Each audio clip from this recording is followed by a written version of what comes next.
నమస్కారం. కథను వినబోయే శ్రోతలకు చందమామ కథలు బై ఆర్కే స్వాగతం. ప్రస్తుతం చెప్పబోయే కథ పేరు త్రిలోక సుందరి. పూర్వం ఒక రాజుకు 3 కుమార్తెలు ఉండేవారు. పెద్ద కుమార్తెలు 2 సాధారణమైన సౌందర్యం గలవారు. కానీ 3వ కుమార్తె అద్భుత సౌందర్యవతి. ఆమెను చూసిన వారంతా ఆమెను త్రిలోక సుందరి అనేవారు. అదే ఆమెకు పేరైపోయింది. త్రిలోక సుందరికి ఏ రాజాధిరాజు భర్త అవుతాడని ఆమె తల్లిదండ్రులు అనుకున్నారు. కానీ అలా జరగలేదు. ఆమె అక్కలిద్దరినీ పెళ్లాడతామని వచ్చిన వారు ఉన్నారు, కానీ త్రిలోక సుందరిని పెళ్లాడతామని వచ్చిన వారు ఒక్కరూ లేరు. అక్కల పెళ్లిళ్ళు అయి కాపురాలకు వెళ్ళినాక కూడా త్రిలోక సుందరికి ఒక్క సంబంధం కూడా రాలేదు. అది చూసి విస్మయం చెందిన రాజు ఆమె భవిష్యత్తు గురించి దైవజ్ఞులను అడిగాడు.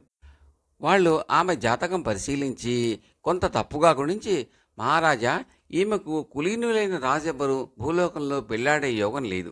ఈమె జీవితం కొండల్లోనూ అరణ్యాలలోనూ గడుస్తుంది. నీచులు పశుప్రాయులు అయిన వాళ్ళ వల్ల ఈమెకు దుర్భరమైన కష్టాలు సంభవిస్తాయి అని చెప్పారు. దైవజ్ఞులు చెప్పిన మాటలలో విశ్వాసం ఉండటాన రాజు రాణి తమ కుమార్తె గురించి ఎంతగానో దుఃఖించారు. ఇది చూసి ఆమె వైరాగ్యం చెంది ఒకనాటి అర్ధరాత్రి ఎవరికీ చెప్పకుండా ఇంట్లోంచి బయలుదేరి చాలా కాలం ప్రయాణం చేసి ఒక నిర్మానుష్యమైన కొండ ప్రాంతం చేరింది. త్రిలోక సుందరి స్థితి ఇలా ఉంటే గంధర్వలోకంలో ఆమె కారణంగా కొంత సంచలనం కలిగింది.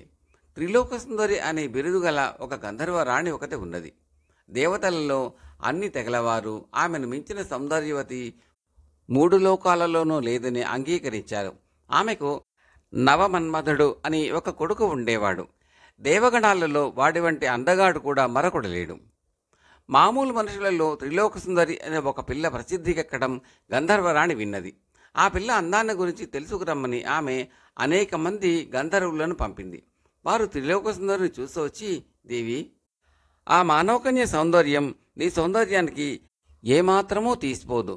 నీకన్నా వయసులో చిన్నది గనుక ఈ కాలానికి త్రిలోక సుందరి అన్న బిరుదు ఆమెకే చెల్లుతుంది అని చెప్పారు. గంధర్వరానికి పట్టరాని ఆగ్రహం వచ్చింది. ఆమె తన కొడుకైన నవమన్మధుడిని పిలిచి, నాయనా, ఈ విద్యలని ఉపయోగించి ఈ త్రిలోక సుందరి మదం అణచాలి. ఆమెకు ఒక అతి నికృష్టుడి మీద వ్యామోహం కలిగేటట్టు చేసిరా అని పంపింది. కానీ నవమన్మధుడు తల్లి చెప్పినట్టు చేయలేదు. అతను అదృశ్యంగా వచ్చి కొండ మీద ఉన్న త్రిలోక సుందరిని చూసి ఆమె అందానికి అబ్బురపడి ఆమెను ప్రేమించాడు. అతను కొండ దిగువన ఉన్న ఒక లోయలో అద్భుతమైన భవనం నిర్మించి అందులో తన సేవకులను ఏర్పాటు చేశాడు. ఆ తరువాత అతను వాయుదేవుణ్ణి పిలిచి త్రిలోక సుందరిని లోయలోకి దించమన్నాడు. త్రిలోక సుందరికి మొదట్లో ఎవరో తనను లోయలోకి తోసేస్తున్నారని, అంత లోతుకు పడి తాను చచ్చిపోతానని భయం కలిగింది. కానీ ఆమె ఏమాత్రమూ దెబ్బ తగలకుండా ఎవరో దించినట్టు మెల్లగా లోయలోకి సుఖంగా దిగింది. ఈ నిర్జన ప్రదేశంలో అంత అద్భుతమైన భవనం ఉండటం భలే విచిత్రమే అని అనుకున్నది. ఆ భవనాన్ని చూస్తున్న కొద్దీ ఆమెకు అందులోకి వెళ్ళి చూడాలని అనిపించింది. ధైర్యం చేసి ఆమె లోపలికి వెళ్ళి చూస్తే ఆ ఇంట ఎవరో గొప్ప వాళ్ళు నివసిస్తున్నట్టు తోచింది. కానీ ఎక్కడ మనుషుల జాడ కనిపించలేదు. అయినా ఎవరో మసలుతున్నట్టు మాట్లాడుతున్నట్టు వినిపించింది.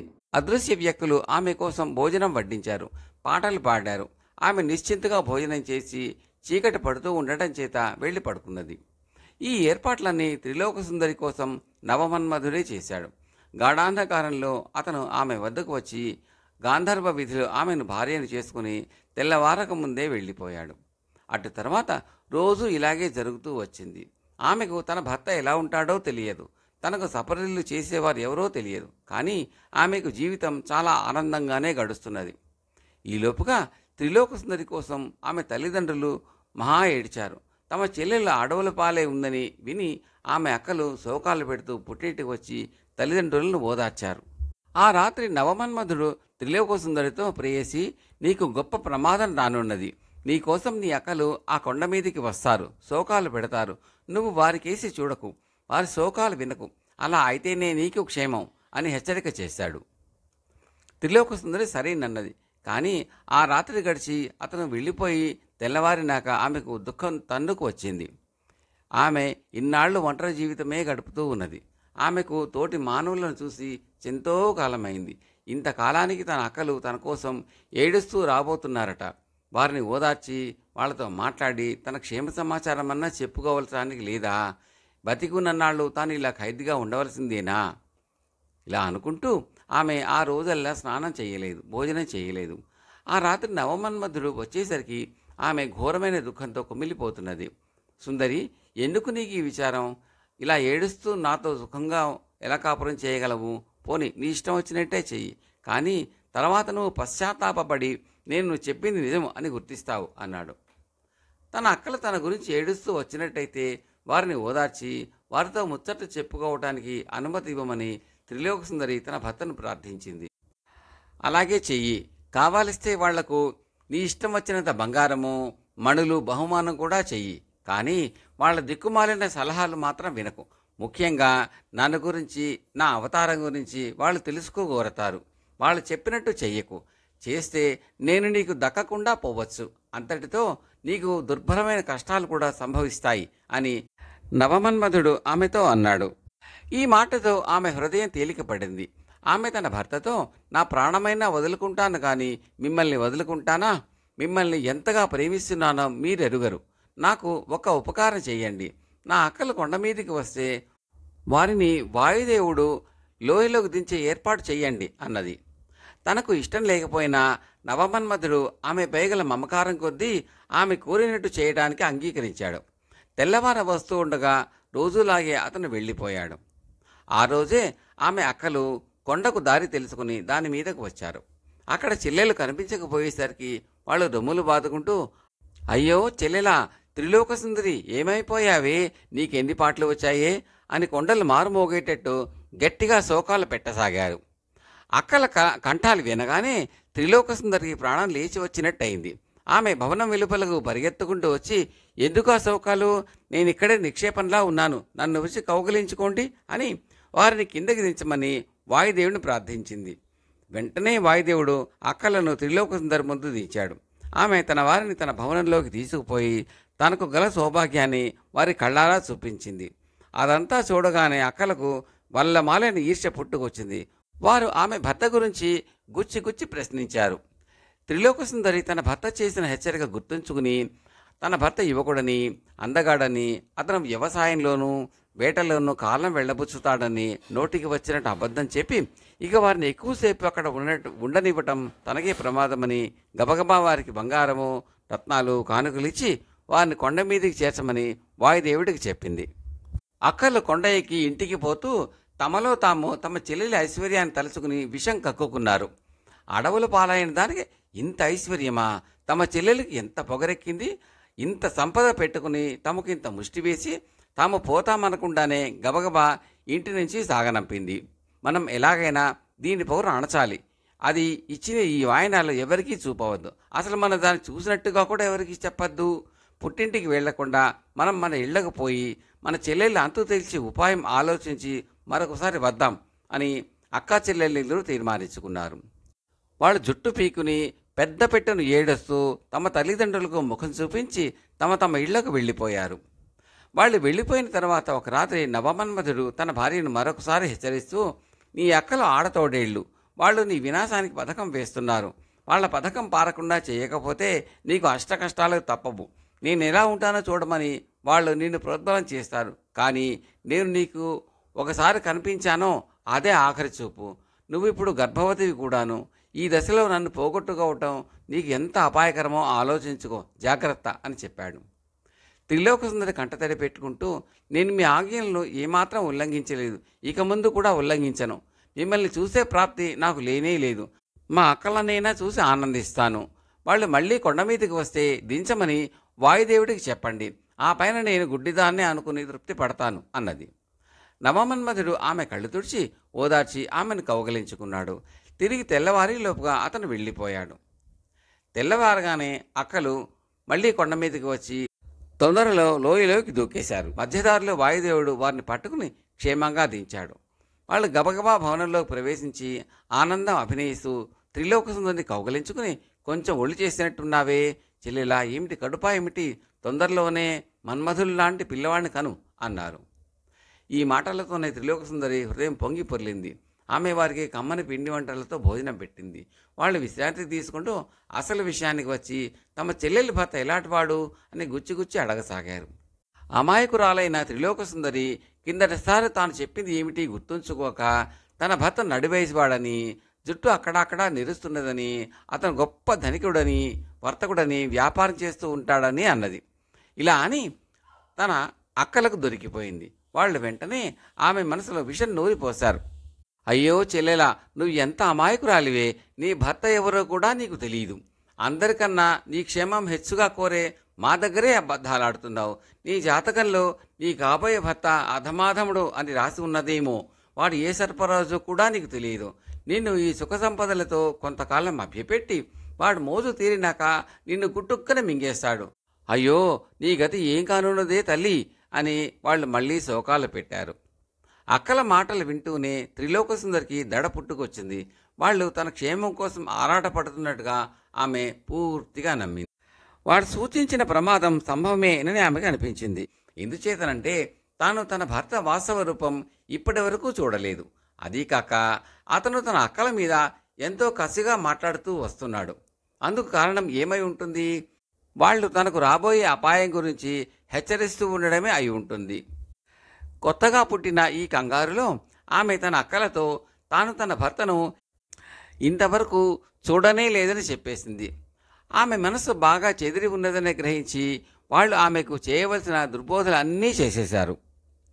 కంటితో చూడనైనా చూడని భర్తతో కాపురం చేసిన దానివి ఎంత అమాయకురాలివి. అతను తప్పక ఏ రాక్షసులో మహాసర్పమో అయి ఉంటాడు.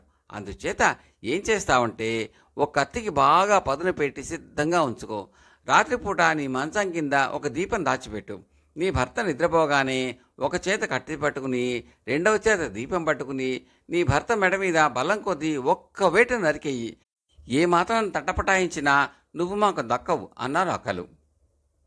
తన భర్తలో ఎప్పుడైతే విశ్వాసం పోయిందో అప్పుడే త్రిలోక సుందరికి అక్కల సలహాలో పూర్తి నమ్మకం కుదిరింది. ఆమె వారికి కృతజ్ఞతలు తెలుపుకొని వాయుదేవుడి సహాయంతో కొండ ఎక్కించి వాళ్ళని ఇళ్లకు పంపేసింది. తరువాత ఆమె ఆ భవనంలో గల ఆయుధాలలో పదునైన కత్తి ఉదాన్ని తీసి తన పడక గదిలో తీసి దాచింది. ఒక గిన్నెలో నూనె పోసి అందులో వత్తి వేసి దాన్ని కూడా మంచం కింద దాచింది. ఆ రాత్రి తన భర్త నిద్రలో మునిగి దీర్ఘంగా ఊపిరి తీయడం ప్రారంభించాక ఆమె చీకట్లో లేచి కత్తి పైకి తీసి దీపం వెలిగించి రెండు చేతులా రెండూ పట్టుకుని తన భర్త దగ్గరికి వచ్చింది. కానీ ఆ దీపం వెలుగులో భర్త ముఖం చూడగానే ఆమెకు అమిత ఆశ్చర్యం కలిగింది. అతను రాక్షసుడు కాడు, నాగుడు కాడు. అంత అందమైన ముఖాన్ని ఆమె ఎన్నడూ చూసి ఉండలేదు. అతనికి వేసి చూస్తూ ఆమె పారవస్యం చెంది వంగి అతన్ని ముద్దు పెట్టుకోబోయింది. అప్పుడు ఆమె చేతిలోని దీపం నూనె అతని చెంప మీద పడి చుర్రుమన్నది. వెంటనే నవమన్మధుడు నిద్రలేచి తన భార్య చేతిలో కత్తి దీపము చూసి ఆమె తన నియమాలను ఉల్లంఘించిందని తెలుసుకున్నాడు. అతను త్రిలోక సుందరితో, అభాగ్యురాలా, నీపై ప్రేమ కొద్దీ నేను నా తల్లి ఆజ్ఞను ఉల్లంఘించాను. గంధర్వుడని ఉండి కూడా మానవ స్త్రీని భార్యగా చేసుకొని నేరస్తుడుని అయినాను. ఇలా జరగకుండా ఉండగలందుకే నిన్ను మళ్ళీ మళ్ళీ హెచ్చరించాను. దీనికంతకు ఫలితం ఏమిటి అంటే నువ్వు నా తల నరక నిశ్చయించావు. అయినా నిన్ను వదిలిపెట్టడం మినహా నీకు ఏ శిక్ష ఇవ్వలేను. కానీ నీకు విషం పోసిన నీ అక్కలను మాత్రం ఇంతటితో విడమను అని అప్పుడే బయటికి వెళ్ళిపోయాడు. త్రిలోక సుందరి అతని పాదాల మీద పడి గుండె పగిలేటట్టు ఏడ్చింది. కానీ ప్రయోజనం లేకపోయింది. ఆమె ఎలాగైనా తన భర్తను చేరుకోవాలని, అతని భార్యగా కాకపోతే పరిచారకగానైనా అతనికి చచ్చేదాకా సేవలు చేయాలని నిర్ణయించుకుని దారిలేని మార్గాన పడుతూ లేస్తూ బయలుదేరింది. కొంతకాలానికి ఆమె తన పెద్దక్క ఉండే ఊరు చేరి అక్కను కలుసుకుని, అక్క, నువ్వు సలహా చెప్పినట్టే చేశాను. నా భర్త మనం అనుకుంటున్నట్టు హీనుడు కాదు. అతను గంధర్వ యువరాజు, నవ మన్మధుడు. అతను తన ఆజ్ఞ ఉల్లంఘించినందుకు నన్ను ఇంటి నుంచి వెళ్ళగొట్టాడు. ఆయన నిన్ను పెళ్ళాడతారట అని చెప్పింది. ఈ మాటలు చెప్పి త్రిలోకసుందరి వెళ్ళిపోగానే ఆమె పెద్దక్క తన భర్తకు ఏవేవో అబద్ధాలు చెప్పి ఇంటి నుంచి బయలుదేరింది. ఆమె కొండ మీదికి చేరి, నవమన్మధుడా, నీకోసం వచ్చాను అంటూ లోయలోకి దూకేసింది. ఆమెని ఈసారి ఏ వాయుదేవుడు పట్టుకోకపోవటం చేత ఆమె కింద పడుతూనే ప్రాణాలు వదిలింది. త్రిలోక సుందరి తన రెండో అక్క మీద కూడా ఇలాగే పగ తీర్చుకున్నది. ఆమె కూడా నవమన్మధుడికి భార్య అవుదామన్న దురాశతో కొండ మీది నుంచి లోయలోకి దూకి చచ్చిపోయింది. అదే సమయంలో గంధర్వరానికి తన కొడుకు చేసిన పని తెలిసి వచ్చింది. ఆమెకు బద్ధశత్రువైన త్రిలోకసుందరిని అతడు మోహించి తనకు ద్రోహం చేశాడు. దీనికి తోడు అతను తిరిగి వచ్చేసరికి అతని చెంప మీద బొబ్బ ఉన్నది. నా ఆజ్ఞను ధిక్కరించడమే కాక నా పరమ శత్రువును కోడలుగా ఎలా ఆమోదిస్తాననుకున్నావు అన్నది ఆమె తన కొడుకుతో. ఆనాటి నుంచి ఆమె అతన్ని ఇల్లు కదలకుండా ఉంచేసింది. కొంతకాలానికి త్రిలోకసుందరి గంధర్వలోకం చేరుకుని గంధర్వరాణి ఉండే చోటికి వచ్చింది.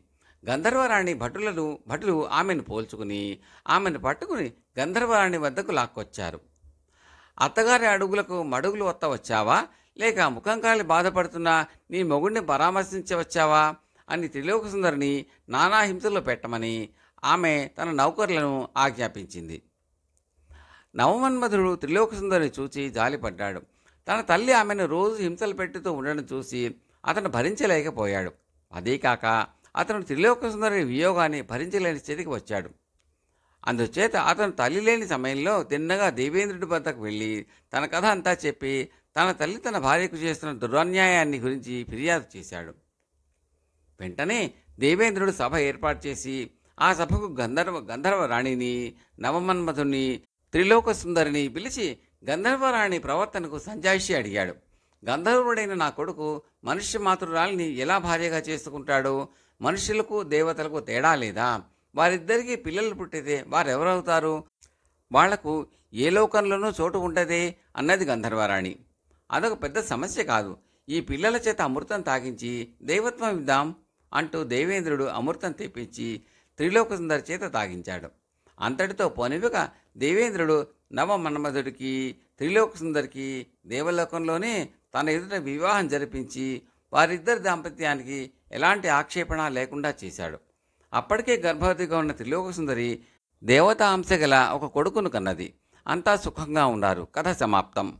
మీకు ఈ కథ నచ్చితే లైక్ చేయండి, బంధుమిత్రులతో షేర్ చేయండి, సబ్స్క్రైబ్ చేసి గంట సింబల్ని కాల్ కూడా నొక్కడం మర్చిపోకండి. మీ సూచనలు సలహాలు కామెంట్ల రూపంలో తప్పక తెలపండి. చాలామంది చూస్తున్నారు కానీ లైక్ చేయడము, కామెంట్లు పెట్టడం మర్చిపోతున్నారండి. దయచేసి ఆ రెండు చేయండి. అది మాకు ఎంతో ప్రోత్సాహాన్ని ఇస్తుందండి. Thank you very much.